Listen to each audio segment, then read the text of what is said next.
Yeah. Tank is one of the most interesting fighters to watch because he's so different. His style is so different. You know, he's so economical. Like, he puts pressure on guys without throwing too many punches, and then starts to figure holes out. And the way he can explode and move in with one shot, my God. Yeah, he very explosive. He's very explosive, and, you know, man, he be cracking them dudes. Hey, he be putting them to sleep. Just cracking people. Don't dub it on, yo. I'm not paying.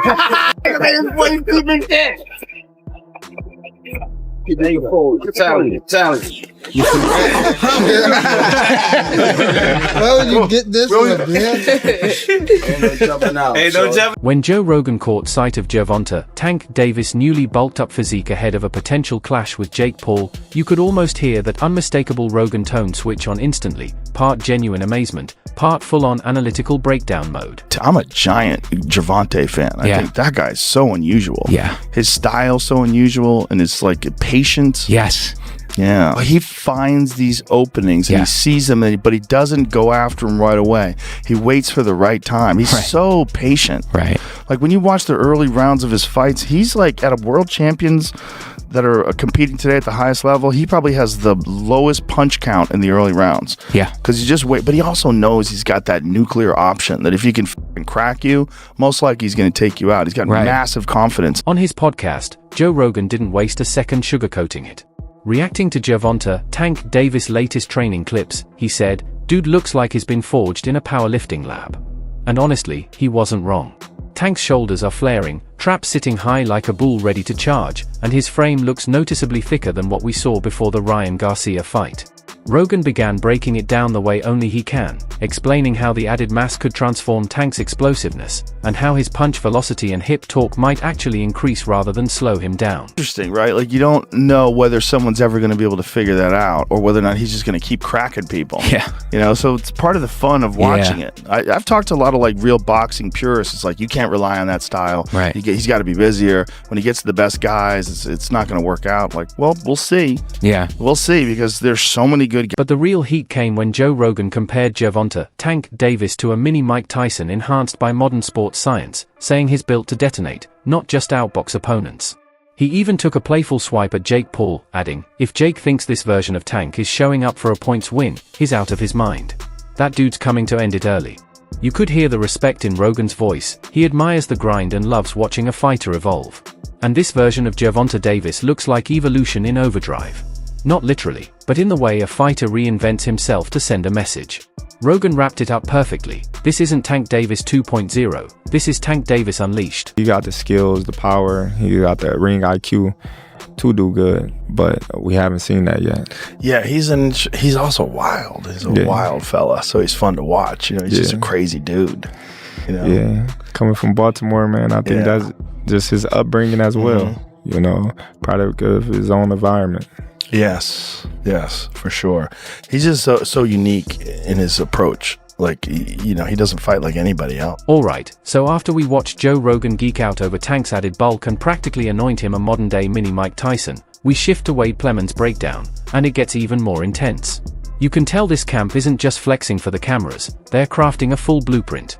Meanwhile, Calvin Ford is in the corner like a mad scientist with a clipboard, dissecting Jake Paul's tendencies, every habit, every slight hesitation, every "this could cost me" moment. This isn't casual sparring footage.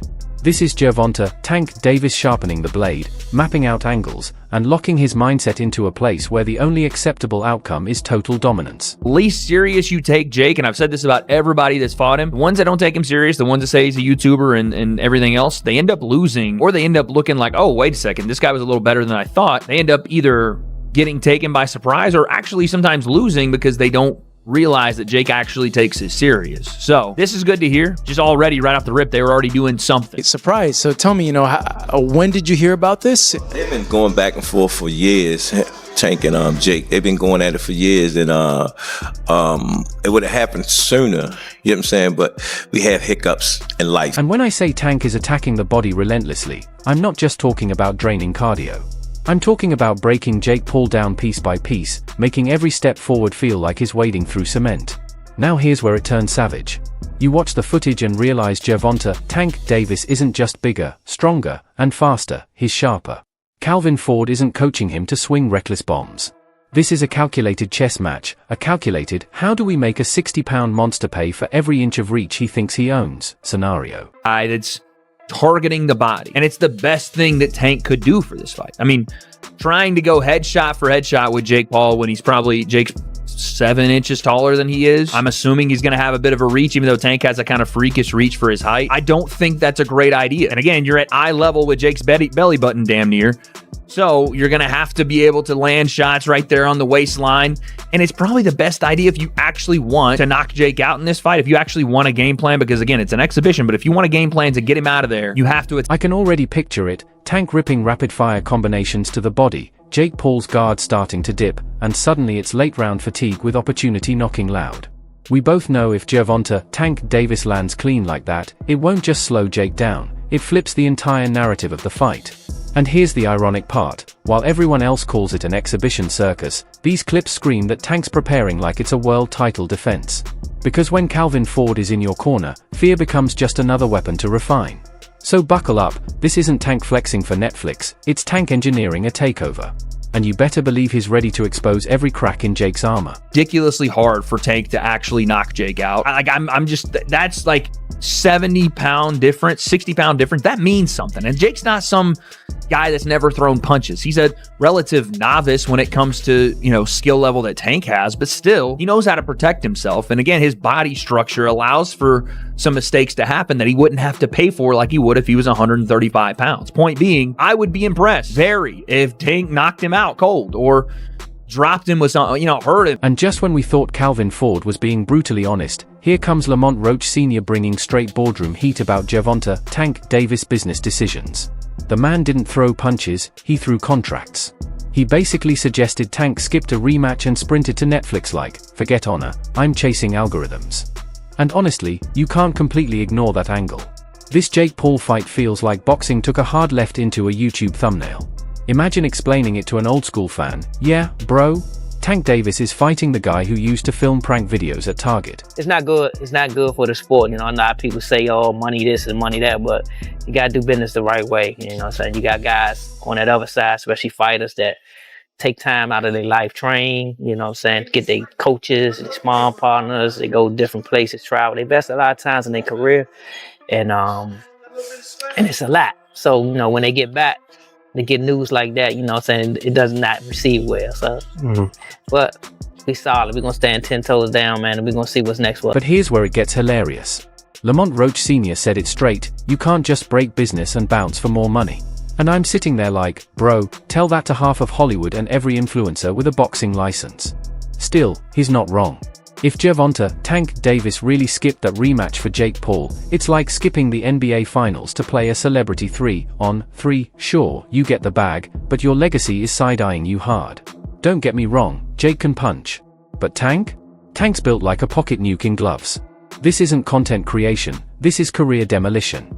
And if Jake walks in thinking it's just another influencer exhibition, he's about to learn the hard way. Tank doesn't do collabs, he delivers consequences. Tank is just so much more better than Jake Paul. And some people feel, well, Jake Paul is this big heavyweight that punches hard and Tank's gonna find out, do you feel like this is going to be an actual real fight just underneath the term exhibition?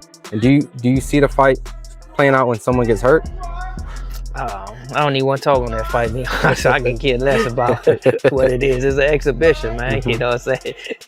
It ain't nothing. He ducked that work. Yeah. He ducked that work. And right after Lamont Roach Sr. ripped into Tank for skipping Business Ethics 101, his son Lamont Roach Jr. stepped in and absolutely torched the scene like a man done with politeness. He said out loud what everyone's been whispering. Tank didn't just dodge the rematch, he swerved straight into the Jake Paul circus like it was Coachella. And the best part? Roach called it exactly what it is, with zero filter. Imagine training your whole life for a world title, only to see the guy who beat you jump into an influencer showdown where the biggest headline is glove size. You can feel the frustration radiate. This man wanted smoke in the ring, not Tank chasing clicks on Netflix. Rematch fight versus Gervonta after this fight? Who knows? He said he's retiring. I believe him. Honestly, I think he's scared. So If he's going to retire, I believe he's going to retire. You think he'll retire after exhibition match? I think so. Why do you say that? Because we get scared. And listen, I get it, the Jake Paul fights have dollar signs spinning like a Vegas slot machine. But legacy doesn't live on TikTok. If Gervonta "Tank" Davis really walks away after Jake, it's like a superhero retiring mid-series just because the merch sold out. I mean, Jake Paul is 200 pounds of content creation, and Tank's built like a human missile. That fight is either going to be the shortest main event ever or the slickest marketing masterclass since Logan boxed a weather app. Either way, the whole scene feels like boxing just flipped from HBO drama to YouTube reality show overnight. But hey, we'll all still tune in, because when Tank steps in with Jake Paul, you know something viral, violent, and very, very expensive is about to go down. On Gervonta fight, the weight, the ounces on the gloves, 12 ounce, and then, Calvin was asking to get the 10s. What do you think about that? And people who don't understand that. I'm not worried about that. I'm not worried about their fight per se. Like, I really don't care. I don't care about their fight. Here's the wild part. This fight feels like a social experiment dressed up as a main event. On one side, you've got Jake Paul, the internet's golden boy of chaos, stepping into the same ring as Gervonta "Tank" Davis, a man literally forged in the boxing trenches of Baltimore. It's influencer culture versus true fighter mentality. Algorithm versus art form. And the crazy part? Both sides need each other right now. Jake wants legitimacy. Tank wants a legacy beyond the usual boxing bubble. It's like two universes colliding just to see who bends first. Or here's my hot take, if Tank lands a clean shot, that's not just a knockout, that's a cultural reset. That's the day boxing takes back the internet from the influencers. But if Jake somehow survives, maybe even drags Tank into the later rounds, oh buddy, we could be witnessing the birth of the most hated success story in combat sports history. Either way, this isn't just a fight.